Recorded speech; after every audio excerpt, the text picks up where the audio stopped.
Telangana assembly శీతాకాల సమావేశాలు 5వ రోజు కొనసాగుతున్నాయి. ఉదయం 10 గంటలకు ఉభయ సభలు ప్రారంభం కానున్నాయి. ప్రారంభంగానే ప్రశ్నోత్తరాలు ప్రారంభమవుతాయి. అసెంబ్లీ సమావేశాల్లో చర్చించే ప్రధాన అంశాలపై మరింత సమాచారం మా ఇన్పుట్ ఎడిటర్ రాములు అందిస్తారు. రాములు. Good morning Bharati. మరి కాసేపట్లో తెలంగాణ అసెంబ్లీ సమావేశాలు మరియు మండలి సమావేశాలు ప్రారంభమవుతాయి. ముఖ్యంగా ఈ రోజు 5వ రోజు తెలంగాణ అసెంబ్లీ సమావేశాలు అని చెప్పుకోవాలి. మొదటి రోజు ప్రారంభమైన రోజు నుంచి సెకండ్ రోజు ప్రధాన ప్రతిపక్షమైన బీఆర్ఎస్ పూర్తిగా అసెంబ్లీ సమావేశాలను బైకాట్ చేసిపోయిన విషయం తెలిసిందే. ఇప్పుడు కేవలం అధికార కాంగ్రెస్ పార్టీ, తర్వాత బీజేపీ, ఎంఐఎం, సిపిఐ సభ్యులతోనే ఈ అసెంబ్లీ సమావేశం నడుస్తున్నాయి. ఈ రోజు ముఖ్యంగా ప్రశ్నోత్తరాల సమయంలో మాత్రం చాలా ముఖ్యమైన ప్రశ్నలు ఉన్నాయని చెప్పి అనుకోవాలి. ఒకటి, సింగరేణి ఉద్యోగులకు వైద్య సదుపాయాలపై చర్చ, అదేవిధంగా తెలంగాణలో ఎలక్ట్రికల్ వెహికల్ పాలసీ, అదేవిధంగా రాష్ట్రంలో సన్న బియ్యం సేకరణ పంపిణీ, తర్వాత హైదరాబాద్ నగరంలో వాహనాల పొల్యూషన్ నియంత్రణ, ఇలాంటి ఇంద్రమ ఇంటి బిల్లు పథకంలో పెండింగ్ బిల్లు చెల్లింపు వంటి అంశాలపైన ఈ రోజు ప్రశ్నోత్తరాల సమయం కొనసాగుతుంది. దాంతో పాటు ముఖ్యంగా ఈ రోజు తెలంగాణలో హెల్త్ పాలసీ ఏదైతే చాలా దుమారం లేపిందో బీఆర్ఎస్ కాంగ్రెస్ మధ్య 5 లక్షల కోట్ల కుంభకోణం తెరదీస్తున్నారు ముఖ్యమంత్రి రేవంత్ రెడ్డి. మొత్తం ఇండస్ట్రియల్ పాలసీ పేరుతో 5 లక్షల కోట్ల కుంభకోణానికి తెరదీస్తున్నారని చెప్పి కేటీఆర్ మీడియా సమావేశంలో పెట్టి ఆరోపించడం, దానికి కౌంటర్ గా మంత్రి శ్రీధరబాబుతో పాటు ముఖ్యమంత్రి రేవంత్ రెడ్డి గాని ఇతర మంత్రులు కూడా దాన్ని ఖండించడం పరిణామాలు చూసాం. ఈ రోజు హెల్త్ పాలసీ అనేది మొత్తం నగరంలోని ప్రాంతాల్లో ఉన్న పరిశ్రమలన్నీ కూడా ఔటర్ రింగ్ రోడ్ అవతల తీసుకోవడం వల్ల రేపు హైదరాబాద్ నగరానికి కాలుష్యం వాతావరణం లేకుండా చేసేది, కాలుష్యాన్ని నివారించేందుకు తీసుకున్న చర్యలో భాగంగా ప్రభుత్వం హెల్త్ పాలసీని తీసుకొచ్చింది.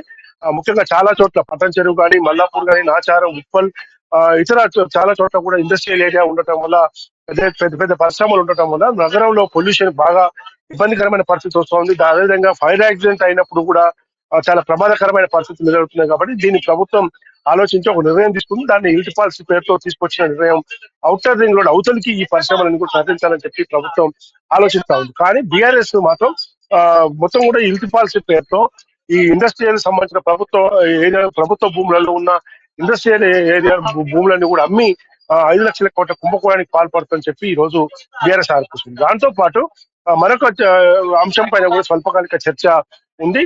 తెలంగాణ రైజింగ్ 2047 గ్లోబల్ ఏదైతుందో హైదరాబాద్ లో 2-3 రోజుల పాటు గ్లోబల్ సమ్మిట్ జరిగింది. గ్లోబల్ సమ్మిట్ లో తెలంగాణ ప్రభుత్వం దేశ విదేశాలకు నుంచి వచ్చిన ప్రజలతో భారీ స్థాయిలో ఈ సమ్మిట్ నిర్వహించింది. ఈ సందర్భంగా దాదాపు 5,75,000 కోట్ల పెట్టుబడులకు సంబంధించిన ఎంఓయూలు కూడా చేసుకోవడం జరిగింది. కాబట్టి ఇది చాలా ప్రతిష్టాత్మకంగా తెలంగాణ ప్రభుత్వం ముఖ్యమంత్రి రేవంత్ రెడ్డి గ్లోబల్ సమ్మిట్ నిర్వహించారు. కాబట్టి ఇప్పటికే హెల్త్ పాలసీ విషయంలో వస్తున్న అనుమానాలు, హెల్త్ పాలసీ ముందుకు పరిశ్రమలకు కానీ పరిశ్రమల యజమానులకు కానీ ఎలాంటి లాభం జరుగుతుంది, ప్రభుత్వం తీసుకున్న చర్యల వల్ల ఎలాంటి లాభం జరుగుతుంది, దానిపైన క్షుణ్ణంగా ఈ రోజు సభలో చర్చిస్తారు.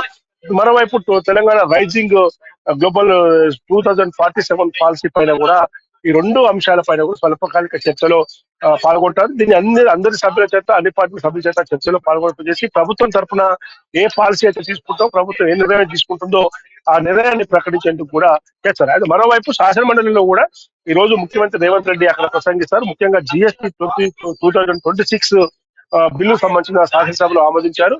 కాబట్టి శాసనసభ మండలిలో కూడా ఆమోదించారు. కాబట్టి ముఖ్యమంత్రి రేవంత్ రెడ్డి కూడా ఇటువంటి బిల్లుల పైన అక్కడ శాసన మండలి కూడా ప్రసంగిస్తారు. ఇప్పటికే అటు శాసనమండలి సమావేశాలు, ఇటు శాసనసభ సమావేశాల్లో పూర్తిగా బీఆర్ఎస్ బైకాట్ చేసే నేపథ్యంలో ఈ శాసనసభ సమావేశాలు రోజు రోజుకు పొడిగించుకుంటూ ప్రభుత్వం పోతా ఉంది.